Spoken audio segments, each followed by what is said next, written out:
Friends, welcome back to వని వంటిల్లు.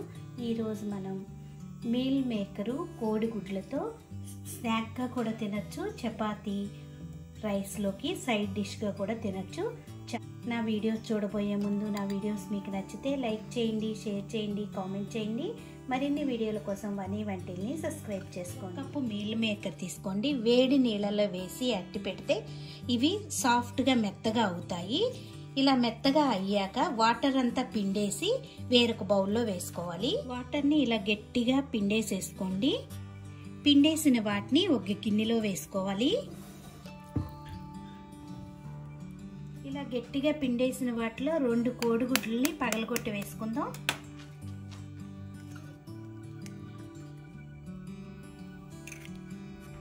దీనిలో ఇప్పుడు 1/2 టీ స్పూన్ పసుపు,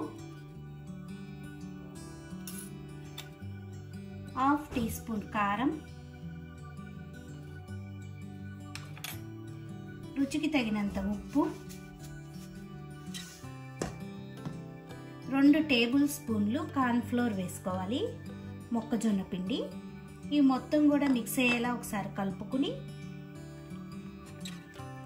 ఇలా మొత్తం కలుపుకున్నాక ఇప్పుడు చేసుకుని బాండీ పెట్టుకుని దానిలో 2 స్పూన్ల ఆయిల్ వేసుకోండి. ఆయిల్ వేడయ్యాక మనం కలుపుకున్న మీల్ మేకర్ని దీనిలో వేసి వేయించుకోవాలి.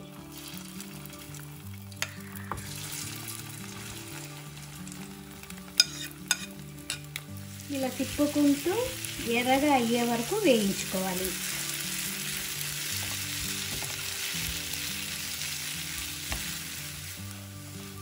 ఇలా 2-3 నిమిషాలు వేయించుకుంటే మనకి మీల్ మేకరు ఎగ్ కూడా వేగిపోయినాయి. ఇప్పుడు స్టవ్ ఆఫ్ చేసుకుని వీటిని ఒక గిన్నెలో తీసుకుని పక్కన పెట్టుకుందాం.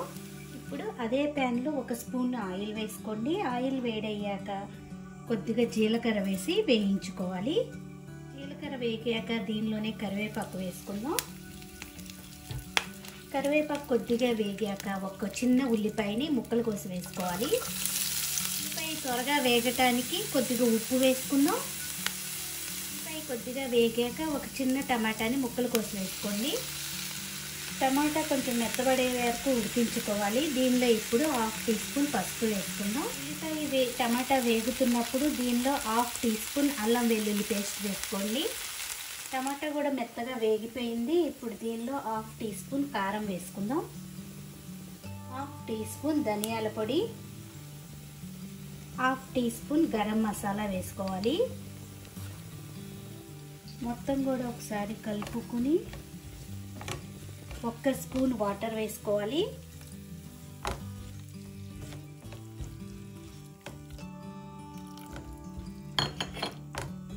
దీనిలో ఇప్పుడు వేయించుకున్న మీల్ మేకర్ వేసుకోవాలి.